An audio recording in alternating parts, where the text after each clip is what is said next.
Ayo, what up? Wake up and pop a perky with me. Conor McGregor! Conor McGregor! We made it. We made it to UFC 329. 5 years. It's been 5 years since Conor McGregor last fought. And he's finally going to fight. He just made weight. It's counted down. All right, next fight is Ryan Gandra versus Zachary Reese. Kind of hard to predict this fight because Ryan Gandra just had his UFC debut against Jose Medina. Yes, him. And Zachary Reese has also fought Jose Medina. Yes, him. But here's the thing. Zachary Reese has fought. He just lost to Michel Pereira. Split decision loss. He's got knocked out by Azamat Bakoev. And I believe someone else earlier that I forget. Here's the thing. Anytime Zachary Reese fights someone who's not absolute bottom of the barrel, except for maybe Jackson McVeigh doesn't count, he doesn't win. And he just seems very chinny. Like, he is chinny. And for that reason, I'm going to go Ryan Gandra, round 1 knockout. But honestly, I could see Gandra losing because we've seen him fight Jose Medina. His Contender Series opponent is better than Jose Medina. Yeah, it's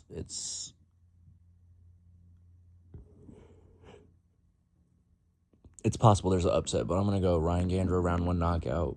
Lock it in within 2 minutes, highlight. Next is Farid Basharat versus John Garza. Farid Basharat was supposed to fight Ethan Ewing. I was going to pick him against Ethan Ewing anyway, but that's a fight where I know Ethan Ewing can, and honestly probably would win. It would just ruin my parlay and everything. But with John Garza, I don't think he's ready for Basharat, you know. And I think Basharat's way overrated as well. He's winning every fight, but I swear every fight it's looking closer and closer and closer. Like, not that he's getting worse, but like he's meeting his match. Yeah, I don't think, even with it being a young kid who's not very experienced yet in the sport compared to him, I don't think he'll finish him still. I think it'll be decision 29-28. Probably he'll probably just lose a round for fun. I don't know. That sounds realistic. Maybe split decision. I don't know. That'd be hilarious. That'd be embarrassing. But if there's a fight that's gonna kill the card, it's this. We are all excited for Tracy Cortez versus Wong Tong. All right, next is Damian Penis versus Cesar Almeida. Cesar Almeida just came off of a decision loss against Oleg Jacek, the other one, the worst one. I didn't think he was going to win that fight. I actually had him losing by decision. That's exactly what happened. I don't think he's terrible, though. He's not all that bad. He went to split decision with Kopylov, which is, I'd say, impressive for your second UFC fight coming off of 1 win. But Damian Penis is, I mean, this guy's got fucking... When this guy unloads on your face, it's different.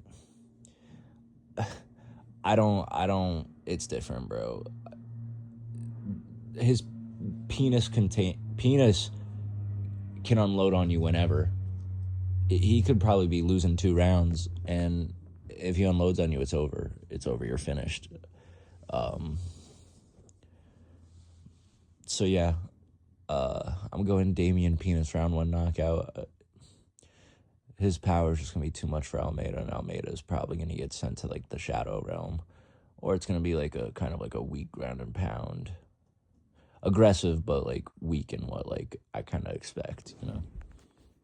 Ooh, we got a banger. We got Tracy Cortez versus Wong Tong. All right. I'm going Wonton by decision. Tracy Cortez does have Jasmine Jasudavicius as a win. That's a very impressive win, to be honest. She's lost to Rose, not bad at all. The the fake lashes are kind of bad though. The Aaron Blanchfield loss, honestly, not bad. Aaron Blanchfield's on a fucking heater, or was. Yeah, I just don't think Cortez cares enough because she's so fucking hot now. I mean, she always was, but like, I just don't think she cares anymore. And Wang Tong is just actually very good. She's lost to way less competition than Cortez has in the UFC, but I feel like she's improving and committed to the game. She's another Zhang Weili. You know, that's just what it is. Yeah, I'm going to go Wang Tong decision. 30-20. Honestly, I could see a late finish, maybe. Because Cortez just doesn't care enough to try and win, I feel like. All right, next is Kai Kamaka III versus Luke fucking Riley. Oh, fuck.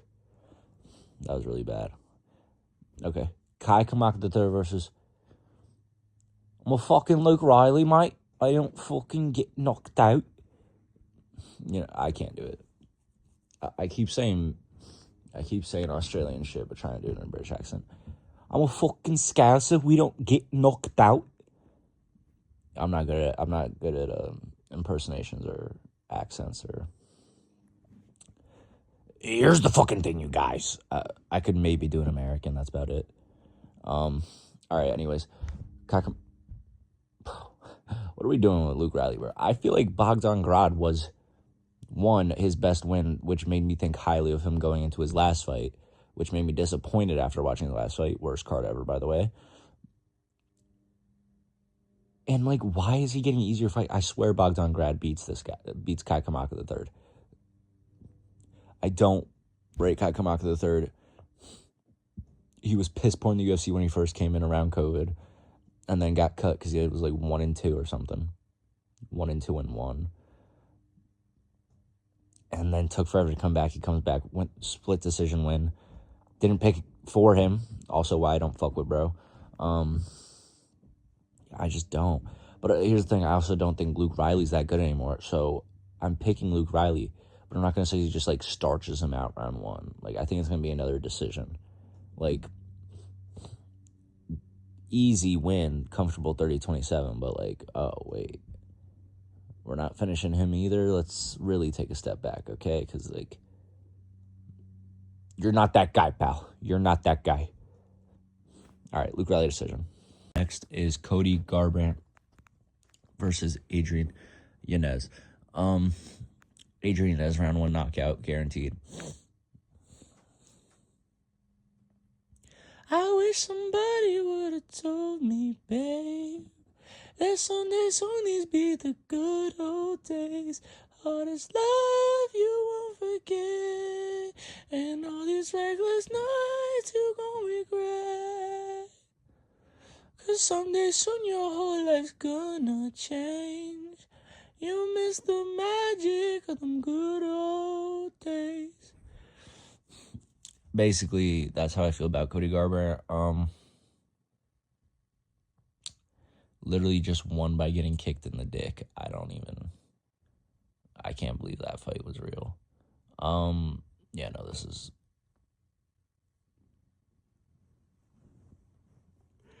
Rest in peace, my brother. Yeah.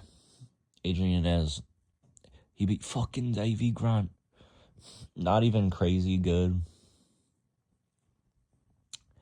But way too good for fucking Cody Garbrandt. And he just went to... he had a majority draw with Ricky Simone. That's pretty impressive. Yeah, Adrian Yanez, round one knockout. Next is Alicia Ellison versus Rapel Stevenson. Yeah, I'm going to go Stevenson, round one knockout. Hey, there's this... Alicia Ellison only fought Brandon Parrish. Brandon Parrish is good, bro. Like, hold up. You might pull it out the bag, and you might not expect him. He just fucking knocks him out. Yeah, no, I don't think Gable's very good. I don't like Gable. I just don't. I hate Gable. He's the worst. Him and Bo Nickel fucking suck. Bad, trash, garbage, round one knockout, though, because he's getting fed bottom of the barrel. They should have gave him Brando Pericic or something. I want to see Brando Pericic just beat his ass, probably. Yeah, Gable round one, knockout. All right, next is Nikita Krylov versus Robert Whittaker. I'm going Robert Whittaker round two knockout. I know the size difference could be bad and a big problem for him, but here's the thing. Nikita Krylov loses to everyone when they're at their best and beats everyone when they're at their worst. He lost to OSP when OSP was a threat, came back to the UFC, beat OSP, beat Gustafsson in 2022. Like, he's losing to the guys that he needs to beat and then beating the guys that are washed up and on their way out anyway. Krylov's not good. He's just not. He's Ukrainian made. He's bailed. No.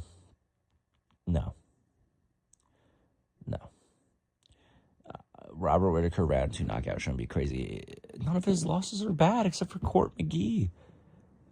Wonder Boy, Adesanya, DDP, Hamzat, DeRitter.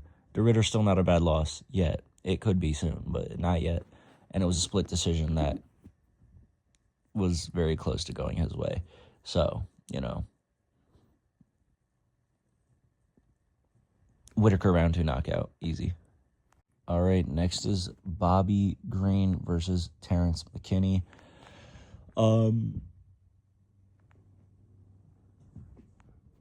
There's no point of watching film on this fight if you know the fighters. Bobby Green loves getting knocked out brutally. He's on a 3-fight winning streak since getting knocked out brutally last year to Hoofy. So, hey, I'm just saying, he's due. And Terrence McKinney just knocks you out round one or you win. So,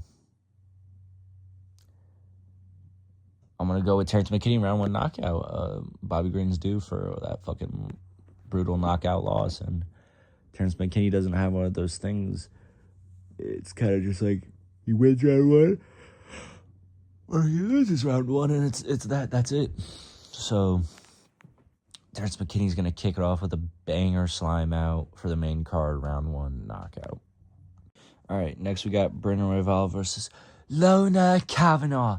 Oh my days, Lona Kavanagh. I think I'm gonna Kavanagh round one knockout. Is that a hot take? That might be a hot take. It's the Charles Johnson effect, to be honest. I mean, it worked for Joshua Van. He beat Royval. And I think Kavanagh could do literally the exact same thing. But that chin's a lot looser now with Manel Kape absolutely murdering him. So, yeah, I'm gonna say Lona Kavanagh round one knockout. Also, Kavanagh, he's very smart, and he can adjust when needed. He really needed to adjust in that Brandon Moreno fight late, and he did. And even though it wasn't going perfect for him, still it was enough to get him that win, and that was a bit incredible upset, to be honest. I wouldn't have picked Kavanagh to win that fight in a million years. I think I might have picked him anyway. I think I picked him. Yeah, no. Impressive from Kavanagh. And he will win this by round one knockout, guaranteed. All right, next is Corey Sandhagen versus Mario Bautista. I'm going Mario Bautista by round one submission. Yeah. Mario Bautista has looked so good. His fight against Vinicius Oliveira, he looked so good. I mean, just outclassed. His Umar fight, so good. he's just really good. And Sandhagen's on the down. He almost got knocked out by Marab, like genuinely, really bad. It's it's bad. Hopefully, I like Corey. I really do. I like Corey a lot. I've spoken to him before, actually. Dead ass. He's, yeah, I don't know. I think this is honestly kind of a 50-50 fight, similar to the co-main event. But I'm gonna go Mario Batista round one submission somehow, some way, or submission in general. I think is gonna be the way he gets him done. But I'm gonna go with round one. All right, and the co-main event: Benoit Saint Denis versus Paddy Pimblett. The co-main event, like I just said. This is weird because this is the first time Paddy Pimblett's fought twice in 1 year since 2022. And 2022 was his first full year in the UFC. So, yeah. BSD. The more I think about it, the more I realize BSD is not as good as I actually think he is. The more I watch film and just see how he is and the way he handles himself in fights and the way he goes about stuff, he's worse than Paddy as well, to be honest. I'm going to say Paddy round two submission. I could see Paddy getting under a lot of pressure round one and losing round one on the feet. And then I could honestly see him getting dropped and then just BSD falling into a submission with those long legs that Paddy has.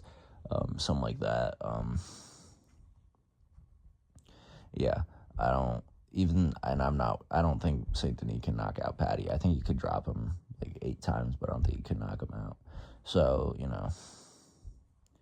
Paddy round two submission. And then you could do Paddy versus McGregor. You could do Paddy versus Ilya. This is huge. St. Denis winning means like loser of Saruki and Oliveira too, if that happens. Something like that, so I'd rather see Paddy win for entertaining fights and bigger name value because BSD just has staph infection and he's a dirty French, so, yep. And the main event, Max Holloway versus Conor McGregor. I'm going with Conor McGregor. And I'm going by decision. I'm going to say Conor McGregor has to pull out a Nate Diaz too. That's what I've been thinking mostly this whole time because I don't know if he really will knock out Holloway. If he does, I'm going to lose my fucking mind. But I think decision. I think it's going to be one of those things, easy first 2 rounds, and then he's going to have to really grind and work for it to steal one of those later rounds and not get 10-8'd so he can win this fight. And I think that's honestly still very possible for Conor. I don't think he's going to quit if he believes and knows that he has those 2 rounds and he just needs one more. Even if it's round 5, 2-2, and he lost the last 2, he just needs that one more. And I can see it happening. 5 years it's been. It's insane. Really just an insane legend. He looks so much like himself. Everything, it's him. It really feels like him. I think he's really going to do it. The meta glasses was hilarious from Holloway and all that. Holloway looks stupid as fuck. Yeah. If anything, the press conference gave me more confidence that he's going to win. It's just, I believe that he can win so much and everything's looking like he could actually win. But it's also, how do you go out there against the top 5 lightweight still after 5 years of doing nothing, Nothing fighting wise, or just health wise, Yeah, I don't. Yeah, no, it's weird. It's gonna be a struggle. It's not going to be an easy fight for him at all, but I believe he can do it. And yeah, I don't think it's crazy to think that McGregor wins this by decision. If you really think about it, he's always had problems with cardio, but he could dig deep for one round, just one round if he needs to, and pull it out. Yeah. I'm gonna try and make a reaction right after, and I also want to do my halfway through the year MVPs for each division. Probably won't do women's division just cause.